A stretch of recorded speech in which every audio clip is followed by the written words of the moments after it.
Hi everybody, ho ho ho! You are all doing absolutely fantastic out there. Very welcome to my third Advent live stream. I hope you're all, taking care of yourself and that you're doing well in your preparations for Christmas and everything. I would like to start today's live stream with explaining a little bit more about my last episode. If you haven't checked it out, it was about passengers who are not behaving well, okay, unruly passengers.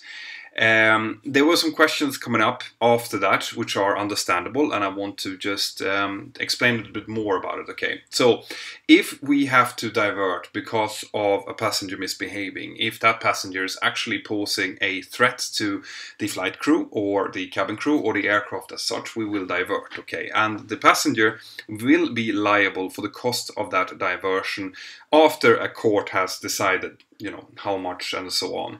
However, if you have a medical emergency and we have to divert because of a medical emergency, then the airline will foot the bill for that. Okay, so anyone who's getting sick on board an aircraft and is causing a diversion because of that will of course not have to pay for it. That goes without saying, but I just wanted to clarify that a little bit because you might have misunderstood me when I spoke about this in the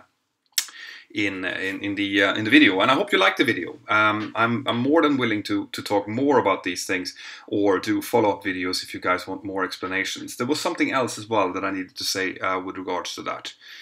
Well, if it comes up, I will take it. Dog! Thank you very much, Dog. Dog is our first contributor in the Super Chat. As always, guys, I will take questions from the Super Chat first. I will always answer those, and then I will go to questions from the Mentour Aviation app. And I'm really happy to say that there's loads of people signing up for the app now. People are finally starting to realize that it's absolutely free. I have been loading it up with loads of documentaries. Like this weekend has been about Airbus versus Boeing. So there's loads of documentaries in there talking about the different philosophies, talking about the most famous Airbus versus Boeing aircraft and so on. So I highly recommend that you check that out. So let's see, Dog, thank you very much for supporting the channel, by the way. It is really, really greatly appreciated. In one of your vlogs, you commented that your flight schedule had led you to being tired. At what point do you decide that you are too tired to be safe, and what happens if so?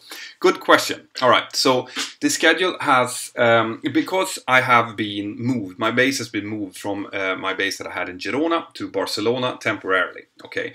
Then when you get a new base, you basically are supposed to make sure that you get yourself a place to stay at your new base, but given that this is only temporarily, and it's only, in my case, I'm only going to be flying there for about 2 weeks, I started with trying to commute. Okay, now that was 1.5 hours each way, which meant 3 hours on top of my schedule, which meant that it was tiring. Okay, and I did understand that.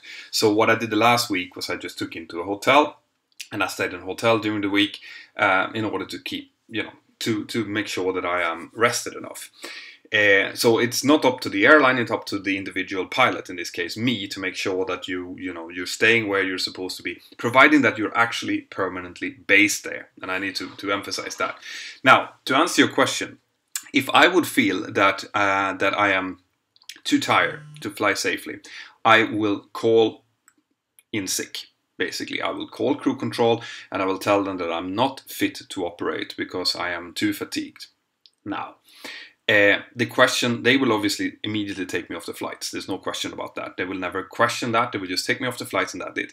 But it is very, very likely that for whatever airline you work for, if you are having a normal schedule and you're operating within your approved flight time schedule, so you're doing, you have your rest time, you have everything, then you will probably, after something like that, be asked, why is it that you are so tired even though you have, more than adequate rest?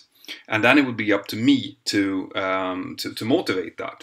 And they wouldn't, well, no airline in the world would take, I'm commuting, I'm driving too far as a good excuse, because it's really up to us to make sure that we are properly rested before any flight. So that wouldn't happen. Basically, the answer to your question is that if I would feel that you will be tired, but there's a difference between being too tired and being a little bit tired. All of us has gotten up early in the morning knows that you're tired, but you're not too tired to operate. Whenever I feel that I'm even closing in on that limit, I will do something about it. In this case, just take into a hotel. So that's what I'll do. But it's an excellent question.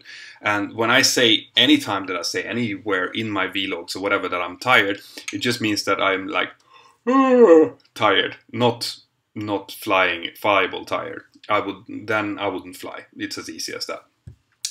Great, and I hope that answers your question, Dog. Walter, thank you very much. Walter, it's the first time I see you here. Thank you very much for helping out in the super chat. It's really appreciated. With your help, I'm now in a cadet program. Thank you, Captain. No, it's not true. It's all up to you. You have done that, Walter. First of all, thank you very much for giving me some of the credit for that. But it's not me who's done this. It's you. It's the hard work and the dedication that you have put in to getting selected into this program that has put you there.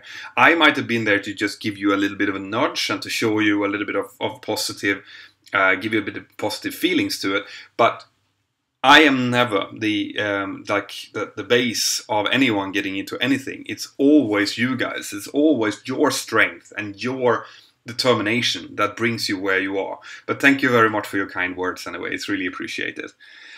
Right, so some questions here. Then let's see if there's something in the Mentor Aviation chat. Mentor, can you sleep while you're at the controls of an aircraft? No, you can't sleep while you're at the controls of an aircraft. However, as part of a 2-pilot crew, providing that you have something called controlled rest procedures in your operations manual, you can actually take about 20 minutes to up to 30 minutes rest during flight. Okay, but it's subject to a lot of procedures, and I've done a video on this. So if you're interested in knowing how controlled rest works, then you can go and check out that video first. What I should say is if you have, let's say that you're doing, first of all, the flight has to be of a specific length, of the simple reason that you cannot do controlled rest during sterile phases of flight, which is climb and descent, you know.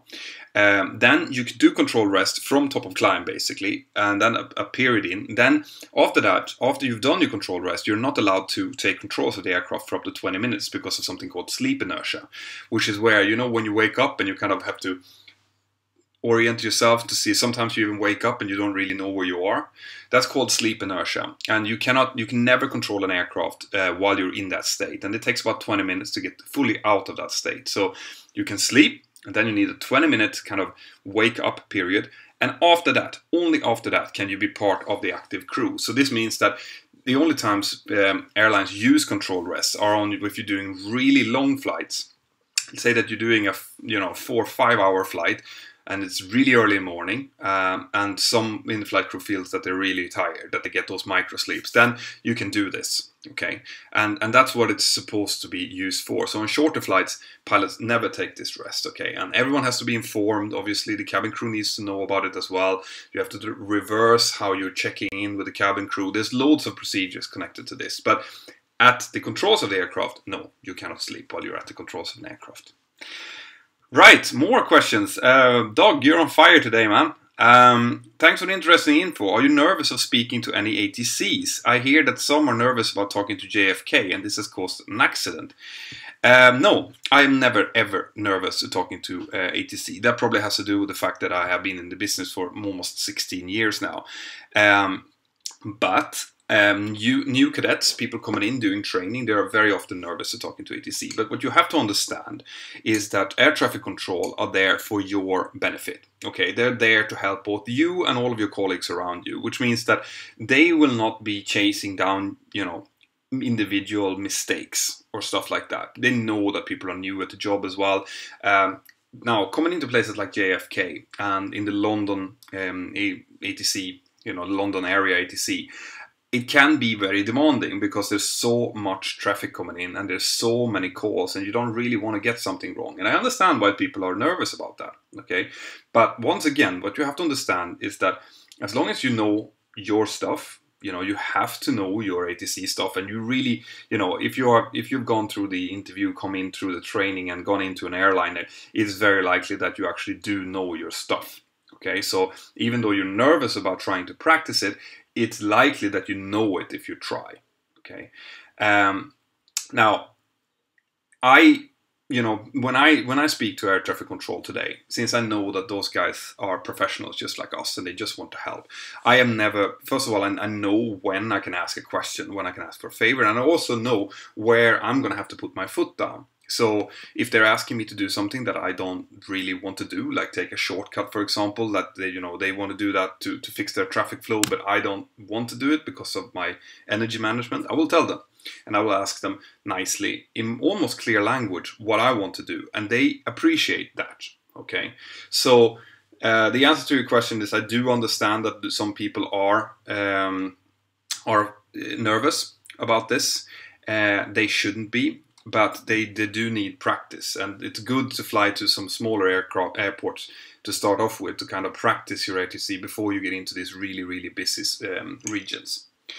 Right, Mani Ramachan in the super chat. Hi, corporate guy here again. What are the top 2 things that keep you motivated to hit the tarmac and take off every day? And happy holidays and good fortunes for you and your loved ones. Thank you very much. And the same back to you, and the same back to all of you there. All right, what keeps me motivated? Well, it depends. Okay, it differs from day to day. If I'm going, you know, if it's a nice day and it's beautiful weather, like it tends to be here in Catalonia, then just the fact that I'm going to do what I love to do keeps me motivated. All right. Now, secondarily, what also keeps me motivated is that I have to feed my family. Just like any normal job, just like what keeps you motivated when you want to go to your job, is that this is how I make a living. Being a pilot is my profession, and I want to do that well. And you know, if I'm let's say that I'm getting up on one of these stormy days where the weather is absolutely shite, and I know that it's going to be you know, hard work, maybe a training day, maybe it is full of bad weather and it's wind drops and stuff, then the flying is actually not as fun as you would, you know, when you guys think about flying, you think of these beautiful flights, you know, when everything walks your way and it's just getting up in the morning like I always do with a cup of coffee in the sunrise. Those they exist, those days, but you'll have days when you don't want to fly, and then what keeps you motivated is the fact that this is your profession and you want to do it as good as you possibly can to earn the money for your family. So part passion, part professionalism is what keeps me going, and it's as easy as that, and it has to be, because like I've said many times before on this channel, when you turn your passion into a job, you have to understand that at the end you will have a job, and jobs are the same everywhere. They are going to be good some days and they're not going to be as good other days. You know, you have to understand that. Cool. Right, Max Beffa in the super chat. Guys, you're on fire today. Thank you very much. Hi, Mentor. I'm wondering if it's possible to apply for different flight schools with the same medical class 1 test and aptitude test. Normally, you know, your class 1, your medical will be the same no matter where you're applying. All right. So the only thing you need, the medical is your right to actually get the certificates. Right. If you need the medical class 1 in order to get a certificate from any flight school in the first place. So everyone will always ask for a medical, and they don't really care where you've taken your medical as long as you have one. All right. So medical is put aside. That is just like getting a right to start applying. Now, when it comes to aptitude tests and actually you know, fitting into the flight school, those are probably going to be individual for each flight school. So, for example, like the school that I've been in contact with quite a lot in the channel, Scandinavian Aviation Academy, they have their own tests. So, when you apply to them, they will invite you for an interview. They will do an interview and a series of tests, and those are individual for that school. So even if you are successful with those tests, you cannot go to a different flight school and say, well, I was successful in SAA. Because the new flight school is going to want to know for sure that you are successful in their tests as well. So that's the way it works. When it comes to tests, it's not one size fits all. It's going to be individual for each flight school. And some flight schools might not even ask you for any tests. All right. But those flight schools, when you go to a flight school and they say, well, we don't really care, you know, just come here, give us the money and I will train you. Then you have to be a little bit careful, because like I've said many times before on these live streams and in my videos, you have to make sure that you are suitable before you start paying the enormous amount of money that we're talking about here. You don't want to get through the training in some flight school who just want to get your money, and then having paid everything, and then you go to an airline and they say, well, here's our tests that you need to do, and find out that you couldn't do them. All right, so that's why when a flight school asks you to do an entrance exam, that's good. If they don't ask you to do it yourself to make sure that everything is okay before you start paying any money. And it's really important, okay? Cool, Miguel Lima. Hi, Mentor. Do you feel any difference from aircraft to aircraft? For example, the throttle, rudder, pedals are all the inputs in the aircraft. I will say yes and no, all right? Like, picture yourself driving 5 different Volvos, okay? The Volvos will feel almost identical. As in, you know exactly where the buttons are, you know exactly where when the steering wheel, how it feels, how the seats feels, all of that is going to be the same on all of those Volvo cars, right? Of course I'm using Volvo because I'm Swedish. But once those Volvos have been driving for, let's say, 5 years, if you sit in the same 5 Volvo cars then, and you drive them, you'll notice that some of them have gotten a little bit loose in the steering. Some of them has, the gearbox is working better or worse in some of them. It's the same with an aircraft. Okay, so if I'm getting 2 or 3 or 4 brand new Boeing 737s and I fly them, I'm probably not going to be able to tell them apart at all. But given that I've done a few years, okay, a few thousand hours, then yes, you will feel the difference. Very subtle, very small. Some of them, the throttles are really, really soft and easy to move. Some of them are a little bit stiffer. Same with the flight controls, just slight, tiny differences in how they feel. Yes, you will feel those differences, but we're talking minute differences. Just like if you're trying the same brand of car that has driven in different conditions. So I hope that makes sense. I'm going to drink some coffee, by the way, before it gets cold and my throat starts itching. Cool. The random person, I'm going to ask you your question just in a second. I'm just going to make sure that I'm answering some questions from the app as well. Mentor, what's the difference between flying hours and jet hours, and how do you and on what basis does airline employ pilots? Oh, that's a good question. Well, it kind of, if you think about it, it's fairly logical. Flight hours, it's your total hours. It can be in any kind of aircraft, generally that is driven by an engine. Sometimes you can add in your glider hours as well, but generally not when you're talking about total hours toward gaining a certificate, for example. So total hours, flight hours, that's what you've flown, no matter if it's single engine, multi-engine, jets, or whatever it might be. Jet hours is on a jet aircraft, okay? So aircraft propelled by jet engines. So I hope that makes sense to you. What basis airlines uses to employ are also different. So generally speaking, the heavier aircraft you've flown, multi-engine, is good. All right, so airlines will value multi-engine time, and especially multi-engine time on a FAR-JAR 25 aircraft more than they will, for example, single-engine Cessna time. Now, however, if you go look at, for example, the United States, where you need to have a certain amount of hours in order to get your ATPL, then it doesn't matter. You need your 1,500 hours of time, whatever aircraft might be, so that you can lift your ATPL, and then they will start looking at what kind of experience you have. So the heavier the aircraft, the more multi-engine time you have, generally the better it is in order to find a job. Cool, the random person, back to you in the super chat. Thank you very much. Do you have any tips for the practical test of a PPL or CPL? I'm due to take my PPL test soon, and it's towing gliders a good way to build hours.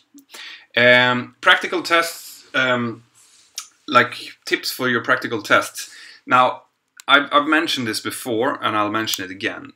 Your flight instructors would never let you go towards a practical test for your CPL or your PPL without you being ready for it. So there's no way around it. Once you've finished your training and you feel confident to go for the test, then you go for it, and you can be pretty sure that you will pass. All right, unless something extraordinary happens, which can happen. Everyone can have a bad day. But generally speaking, you will go through several kind of soft tests with your school before, where they will simulate the test, and then they will see how you react to it. And if you pass those and they say, yeah, it's fine, they normally put the bar slightly higher than what it is in reality when you go for your CAA flight test. So feel confident, know that you know what is going, that you know all that you need to know before the test. Don't feel that they're out to get you. They very rarely are. The instructors and the examiners want nothing else than for you to succeed. So just do your best and what you've been taught, and believe in yourself, and I'm sure that it's going to be fine. Now, how you build your hours, that is going to be basically the best way to build your hours is whatever way that you can do without paying for it. Right? So towing gliders, brilliant. Flying with, dropping parachuters, great. Fire surveillance, great. If you have an instructor license, which is going to be hard, by the way, if you're building between PPL and CPL. But later on, if you want to earn more, if you want to earn some money while you're building hours, maybe you're in the States and you need your 1,500 hours, then being a flight instructor is great. But anything where you don't have to pay for the flight time is a good way of earning flight time. So go for it. If you can find it, great. Right, some questions then from the normal chat here. I haven't forgotten about you guys, just that I do prioritize these two first. So, what was the airplane you first flew? What do you recommend the best plane for an overweight person to fly? I'm a bigger guy, but love aviation. Great. Not looking for commercial, just private. Alright, Jamie. The first plane I ever flew, if I talk about the one that I flew with my dad before I started my training, was a Piper it was a Cessna 172. That was the first ever that I put that smaller aircraft that I put myself inside. Then I flew a lot with my dad when he had his PPL in a Piper PA-28. And when I started my own training, I flew on the Cessna 172, the Cessna 152, then the Cessna 182 and the Cessna 182 RG, then the Cessna 340 for my multi-engine, and then basically straight in, well, I did the Fokker 28 for my MCC course, and then straight into the Boeing 737-800.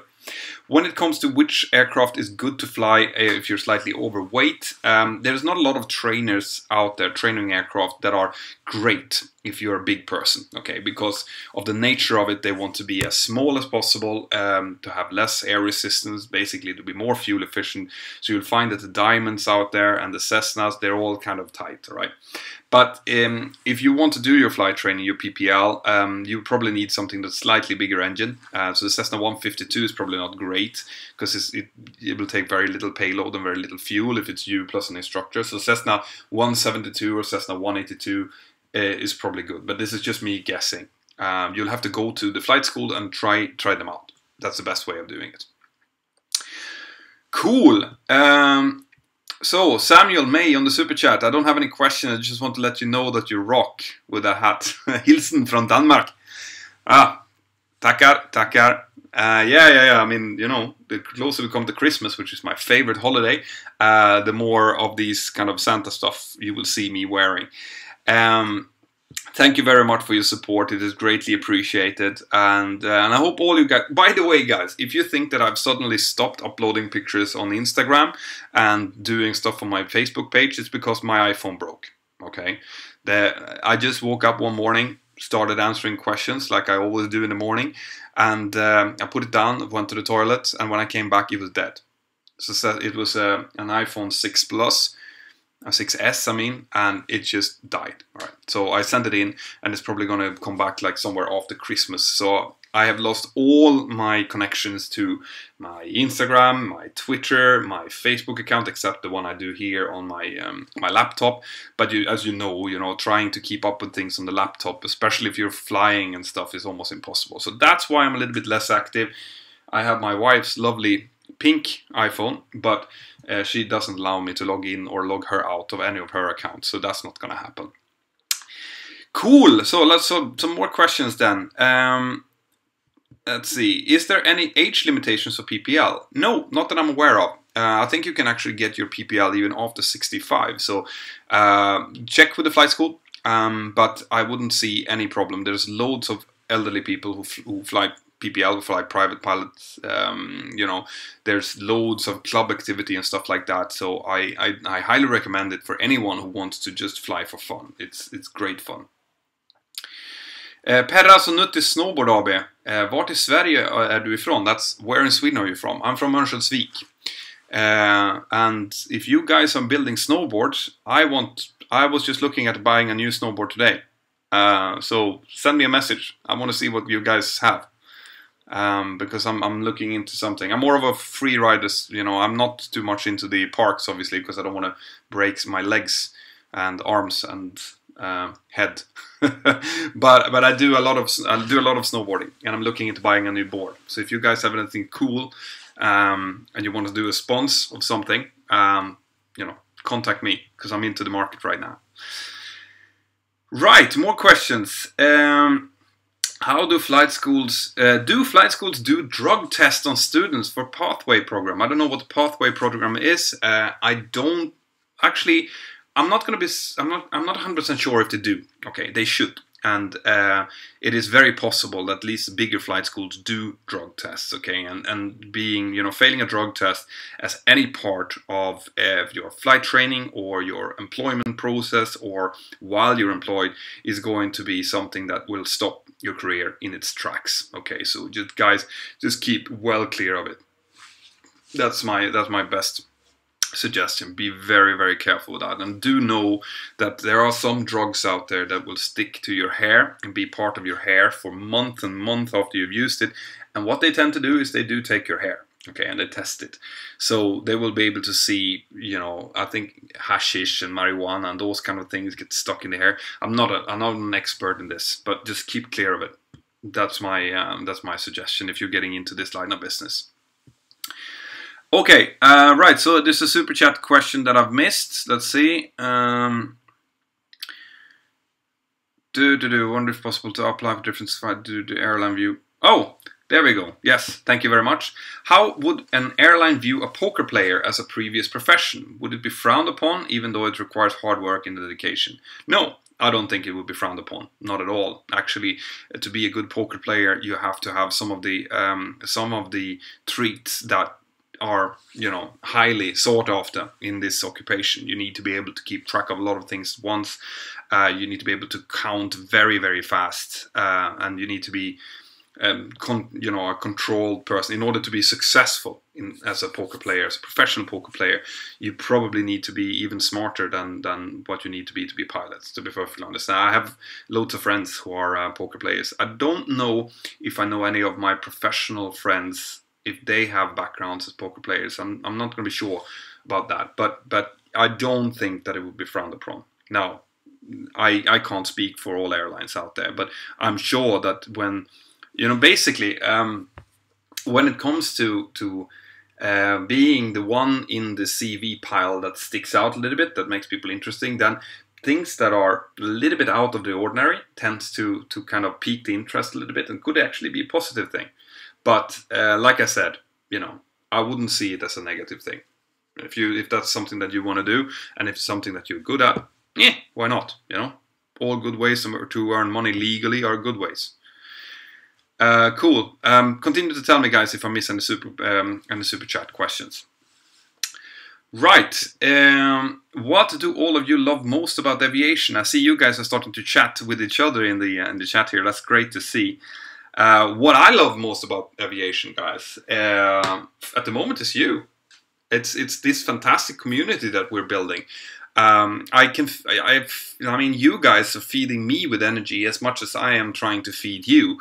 To see how so many people out there are interested in getting in this line of business, are interested in what we're doing, is really making me appreciate more what it is that I have. So I love doing this. I love training, because training is by far the best part of my particular job.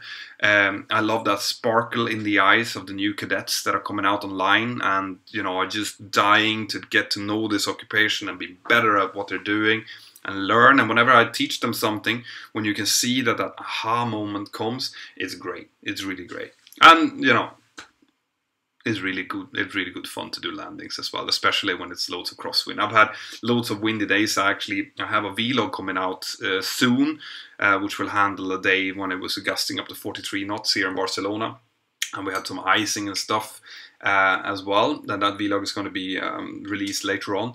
But that's when it's really fun. You know, when you get to actually wrestle with the beast a little bit. Now, not too much, not so that it becomes too nervous, right?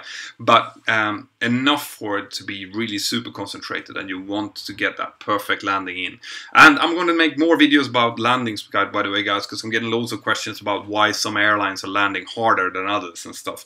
And I'm going to try to explain a little bit what we think about when we land. All right, different runway length, what we're aiming for, how poppies works, stuff like that. So there will be more technical videos coming up, and I hope you like those, because I'm doing them all. I'm trying to give you guys what you guys want. So, all right. So, yeah, I know. I'm gonna keep saying vlog. All right. I don't care what anyone says. I'm gonna keep saying vlog. I know that especially American says that it's called vlog. I think it sounds silly, so I'm going to keep saying vlog. Cool, let's see. Let's see if there's any more questions coming up in the Mentour Aviation chat here. Hi Mentor, why does the 777 don't have winglets? Well, the new 777 do have winglets, all right? So that's going to be the end of that. I think... Actually, I'm not 100% sure, because the new 777 actually have extendable wings. All right, so the really new Boeing aircraft, like the 787, for example, and I think the new 777 wing, they don't have winglets because their wings are actually shaped in a way that stops the wingtip vortices from forming as much in the first place. So they actually do kind of turn in order to create something that makes the winglets unnecessary. Okay, the winglets were added to the older type wings, like the ones we have on the 737, in order to stop or at least lessen the effect of wingtip vortices and induce drag. And if you get to fix that from the beginning while building a completely new wing, that will obviously be more efficient because it will create less form drag as well. So it is likely that the new 777s and the 787, for example, they just have better made wings from the first place. Okay, more questions here coming up on the super chat. 2 from David R. Thank you very much. Do the rudder adjustments in a Boeing always makes noise? If yes, how bad? Do the rudder adjustments? I'm going to be honest to say here that rudder adjustment is not in my vocabulary. I might need to get that further explained. Now, can you send me, if you have the Mentour Aviation chat, if you can, or Mentour Aviation app, if you could just go into the submit feedback and send me that question again. I'm going to look that up, because I'm not 100% sure where what that is, to be perfectly honest. The rudder adjustment. Right? Let's see, I'm going to go up to the comment section here and see. Yeah, I mean, okay, but the rudder adjustment, I was guessing that the rudder adjustment was what he meant, but rudder adjustment doesn't make noise, okay, at all, because it's just a movement of the rudder. It's you move the pedals and that's it. Even the trim, you will not hear anything from it at all, nothing, right? So that's why I was a little bit on my edge, because sometimes people are using words that I'm actually not familiar with. But the rudders, when they move, doesn't make any noise. The rudder trim, when you move that, doesn't noise. But the if you're talking about the trim wheels, which you might be talking about, then they do make a little bit of noise, but it's just a spinning noise. It's not bad at all. The only time it does make noise is when the first officer has put the pinto board down and it actually moves up towards and touches the trim wheels. In that case, it does make a little bit of noise, but you hear it, but you're so used to it that actually the absence of that noise makes you more uncomfortable. Because that thing moving means that the aircraft is constantly, or the autopilot is constantly trimming itself as it changes speed, as people are moving around inside of the aircraft. So when that's quiet for very long, that's something that ticks you off. It's like, something missing. Cool. Right, more super questions here from Keith Mitchell. Thank you very much, Keith. Hi Mentor, and A380 Geek here. I've got the chance to do a flight experience day in a microlight. I'm physically disabled and have leg mobility problems. What can I possibly expect to do whilst in the air? Thanks. Well, that's going to be, if you have gotten an experience, that means that you'll be flying with an instructor and you will be doing whatever you feel like doing up there. If you have any leg mobility problems, you need to speak and brief the flight instructor about that. So he might be handling the rudder movement, for example, as you're turning, or things like that. Just talk to them and see what you can do. You know, you'll be able to do a lot of things up there, and the fact that he knows or she knows about the impairment is just going to be, you know, they're going to fix all of those things for you. So don't worry. Just make sure that you really enjoy it. If you want them to do, I don't know if it's what kind of a microlight it is. If it is a really microlight, it's probably not AVA approved. So it's going. You can do some steep turns and you can do stuff like that in it. But you know, just go out there and enjoy. Don't worry about any problems you might have with the legs. As long as they know what, they will fix it for you. So enjoy. That's my suggestion. And tell them, by the way, tell them what you want to do. You know, they are going to ask you. This is your experience. So if you want to be part of, you know, takeoff, landing, tell them to explain whatever you want explained, because they're there for you. Robert Diaz, 123, thank you very much. Would you say that the Air Force, specifically the National Guard, is a good way to getting into flying if you don't have the means for private schooling? These are one of those questions that comes up fairly regularly. Going through the military to get your licenses, I wouldn't say it's a great way of doing it, for the simple reason that I think that anyone who goes into the military should do that because they want to serve their country, and because they want to do the military part first of all. The flying is secondary to that. A, because it's really, really hard to get in that way. B, because you will not be doing much flying. Most air forces, you don't do much flying every year. However, and also, by the way, you will be bonded, as in the military would say that, okay, if you sign up for this, we are going to keep you for 5 or 10 years or something like that, in which time you cannot leave and go into the civilian life.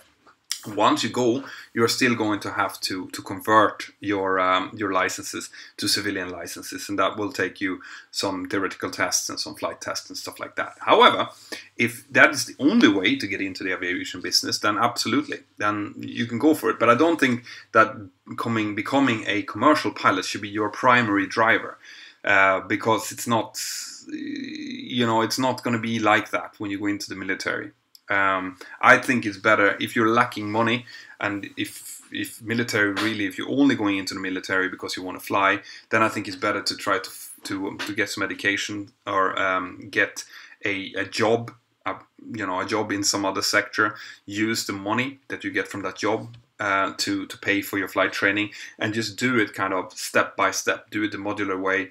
That way you don't need to have loads and loads and loads of money. You can just do a flight lesson here, a flight lesson there, and over a period of a couple of years you'll be able to amass all of the flight time that you need in order to get your licenses and start going.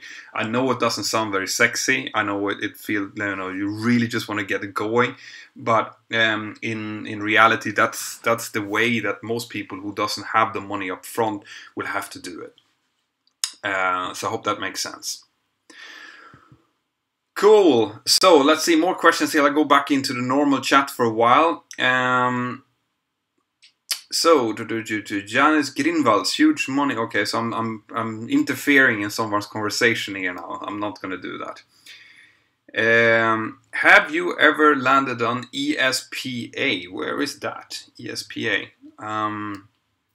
It feels like I should know where ESPA is. The fact is that I haven't flown to Sweden for quite a while now, so you're going to have to tell me where ESPA is, because I don't have the app now, because my iPhone's broken.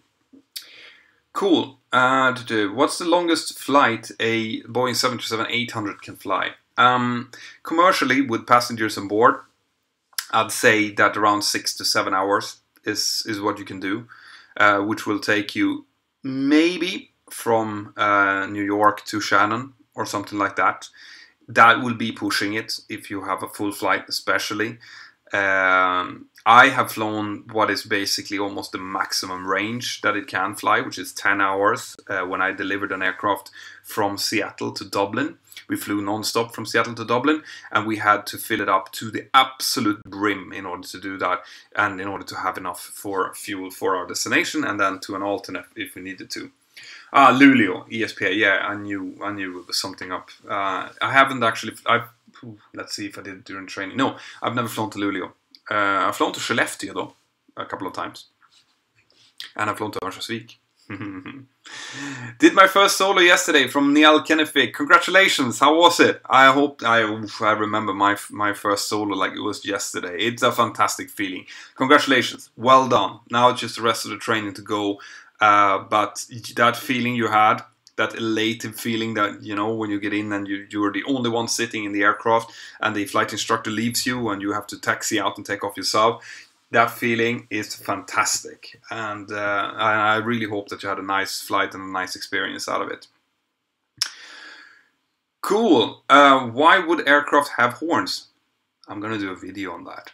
Okay? Because that question about if an aircraft has a horn or not has come up over and over and over again. So, expect a video on the subject. Alright? Right, let's see if there's anything else coming up on the Super Chat. There's nothing on the Super Chat, so we'll check out the Mentour Aviation app here. I hope you guys, all of you who are listening, like you're 336 at the moment, that you have the app. You have the app, don't you? Good stuff. Let's see. Spammy Jammy, Mentor. Have you ever told someone during line training to maybe pick up a new profession? No. No. If someone has gotten themselves through the training of getting a CPL with ATPL theory, which they need to apply to my airline, and then they've gotten themselves through the type rating, and then they have gotten themselves into the line training, it is not me who is going to tell someone to get into a different profession. No, never. I train them. I continue to train them, and I train them, and I train them until I cannot train them anymore. There are, on a very, very rare occasion, there are people who cannot hack it, you know, who are being told that basically we cannot get you up to the standard needed, and it's a really sad day when that happens, okay? For everyone involved, for the trainers involved, for the airline, and especially, of course, for the student. Okay, it's not going to be me. Well, it might be me who have to say that actually, but that's not going to be during training. It's going to be in a separate meeting where we have to discuss, you know, the progress or the lack of progress. But I will tell you that it is extremely rare. All right, we do whatever it takes to train someone up to the standard. Some people have problems during line training. We have what's called training plateaus, where someone might be doing well in the beginning, and then they kind of learning curve stops and they don't progress for maybe a couple of days flying. It's completely normal. Don't worry if that happens to you. We all know that can happen. But in most cases, it's just a matter of maybe changing to a different instructor or sitting down and focusing. Maybe there's some personal stuff that's going on that makes you not being able to focus on your training. But no, I wouldn't tell someone to look for a different profession ever. So, Samuel Berries, thank you very much. Mentor, would you say a simulator can be used to train yourself so you have a little idea what the real world aviation when you have a PMDG or an Orbix or all that? Yes and no. All right. So I flew with a cadet last week. Okay, that had done exactly that. He told me that he'd been following the channel, which is great. It's being more and more happening to me now that loads of my cadets, the training first officers that I'm flying with, have been watching this channel for years. And he said that he had been very active flying flight simulators, mostly Airbus, but also Boeing. And he was excellent. All right, he was very, very good, this guy. And at a very early stage in his training as well. So about halfway through the sectors needed in order for line check, he was very good. And he said himself that he felt that he was better prepared for the line training, especially for the type rating, because he had been preparing himself in flight simulators. So, you know, if I'm going to use just that as an example, then I would say yes. But the thing is, I think that this guy would have been good even without the simulators. Okay, I think this was a very dedicated, hardworking, and talented cadet that I flew with. So I would say, like I've said many, many times when it comes to the use of flight simulators, is that they are really good at preparing you for stuff like use of FMC, use of autopilot modes, because they will very accurately simulate how the aircraft will react to you changing a mode. For example, what is level change, what is VNAV, what is vertical speed, what does the aircraft do. Those things it's great for. Setting up the FMC, great, because you will have a knowledge of which pages to use, where to find information, all of that is great. Knowing how to fly the aircraft, feeling the aircraft, no. Doing SOPs, questionable. You have to be really, really sure that the SOPs that you're training for are accurate in order to do that in the simulator accurately. And if you were doing something wrong, and if you're spending hours and hours doing something in the flight simulator, and then you go for an airline interview and you go into the type rating, then you start your line training or even your type rating, and you've been doing stuff, you know, using that airline's SOPs but not correctly, then you're gonna have to de-learn what you've done, and that will be harder than you think, right?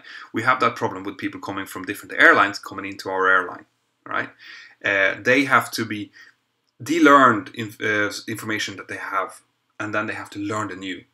And that is okay if you have a lot of experience, because you can fall back on your experience. But if you don't have experience, but you've still learned something but incorrectly, then that's going to be on the minus side. That is going to make your life harder. So these are some caveats that I put in. But sure, I think that in most cases, flying simulator, if you're doing it in a smart way and using those flight simulators in a good way, then I think that there's more or less only benefits to be had. But you'll never get the feeling of flying in a real aircraft. You need a full flight level D simulator to do that, or some of these fixed base simulators that are being produced now. There's a company in Holland who's making some absolutely fantastic, mind-blowing simulators that actually my airline has started to use as part of the type rating. Great. But less than that, it's going to be very hard to simulate the real thing. You guys might prove me wrong there. I know that I've seen some pretty cool pictures from people who built their own home simulators in their garages, and it is some mind-blowing stuff out there. I think this is really, really great. Hubert is saying, cheers mate, you're doing a great job. Thank you very much, Hubert. I really appreciate I appreciate all of the positive feedback that I'm getting back from you guys, and all of the negative feedback as well. Alright, as long as it's constructive, as long as it's like, listen, the sound in your last video wasn't great, or listen, can you maybe talk a little bit less of this and a little bit more on that. That is great for me. That's how I learn to get better.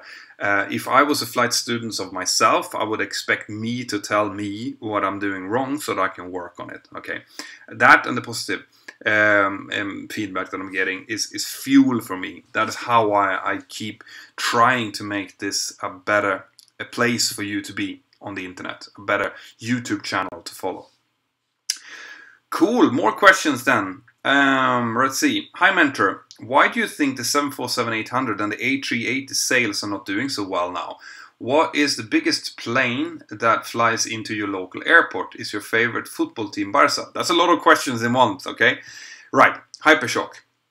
This is the reason that the 380 and the 747-800 is not doing well. They were built on the premises of the airline business being a bespoke hub-to-hub operation, all right? Where Airbus placed their bets on the fact that that there will be some major airport hubs all around the world: Dubai, London, Barcelona, New York, Los Angeles, and those will be the places where people will be flown into by smaller operators and then flown between the hubs using these enormous big jets. All right, that was the premise that they started with. The problem is that that's not what's happening. All right, through the advent of the low-fare airlines, people have started to getting used to flying from their local airport to wherever they want. All right, so they don't want to take a flight from, taking a flight from whatever, Denver, Colorado, and then going to Los Angeles or wherever it might be, and then flying from there to Tokyo. No, they want to fly from Denver, Colorado to Tokyo. All right, and the 380 especially was built to cram as many people as possible into one big aircraft, because of these hubs could not physically become any bigger. So the Airbus said, well, if the airports cannot get any bigger, and everyone is going to fly into these hubs, and then the airlines are going to be feeding people out of there, they need huge airplanes to do so. But what happens was, no. So the 787, for example, and the Airbus 350 to some extent is the answer to that, where you have really cheap operating costs on the airplanes, huge range, and they can fly with less passengers from smaller airport to the bigger airport all around the world. So instead of having hubs going out, you now have point-to-point flying. So that's essentially what's happened. They made a bet based on an industry in the 60s and 70s that's how it's going to look. It takes 20-30 years to build an aircraft that size, and then when that 30 years were up, suddenly the world didn't look the same anymore. It's sad to see, but that's just what happened.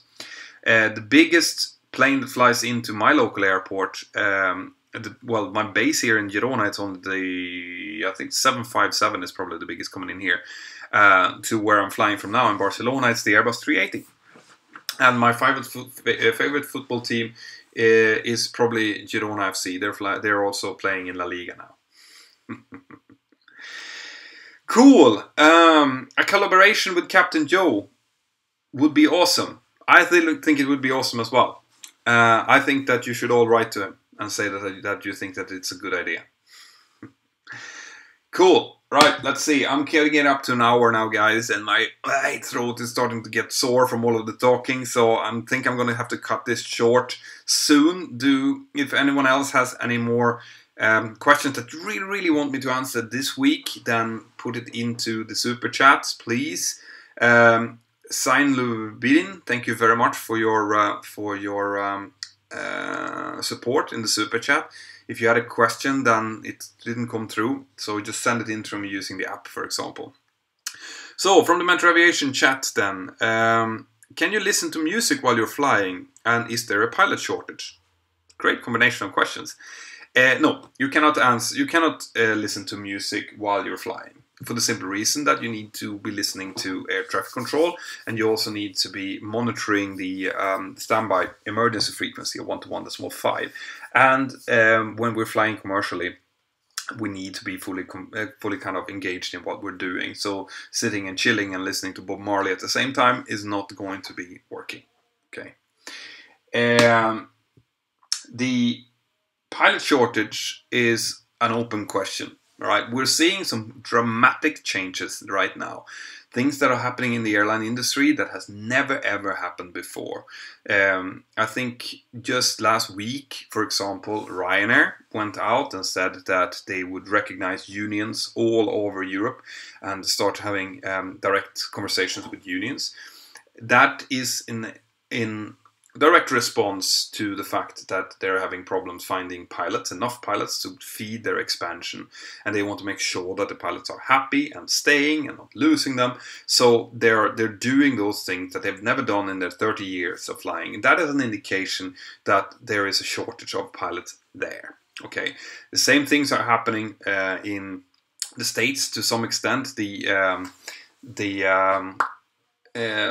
Feeder airlines, like the local, what are they called? The local carriers or something like that, are starting to pay more money to get pilots, and that is also an indication of that.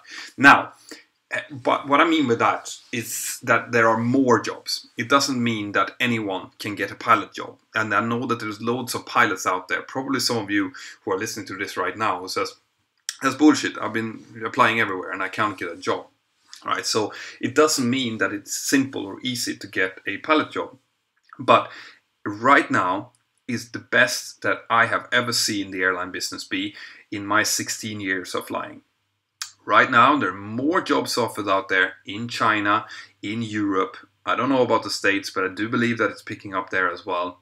Even in South America, they're hiring people. So I've never seen it as good as it is now. I really hope it keeps going like this. But does that mean that it's easy to find a pilot job? No, it's still hard. Getting the first job is still tricky to do. Okay, so keep those of you who are out there and are working and struggling to find a job, keep working, believe in yourself, keep sending out those resumes. You will get there at some point. All right, so best of luck to all of you. Right, so the last question of today will come from Bikey4. I watched a flight from Scotland to the USA in the 737 MAX 8. Is your airline doing that too? No, my airline has not received the MAX yet. It will come in 2019, so it's still another 1.5 years or so to go. And I am doubtful that my airline is going to do any transatlantic flights. You never know. You know, in this business, something that is true right now might not be true tomorrow. So it's possible that it might happen, but at the moment we are not doing anything like that. And David R managed to squeeze in a last question here. I would love to see more on how ATC works and looks like inside the tower. An ATC visit, is that something that more of you guys would like to see? Would you guys want me to go up and do an interview inside of a tower somewhere and have a look? Just write yes in that case in the chat or in the Mentour Aviation chat. Let's see, there we go. Yes. All right, cool. So that seems like something that you guys would want to see. What would you want me to do then? Would you want me to ask them a little bit about what the differences are? Maybe I'll ask them a little bit about how they feel about new pilots and people who are struggling on the frequency. Perras och Nuttis snowboard.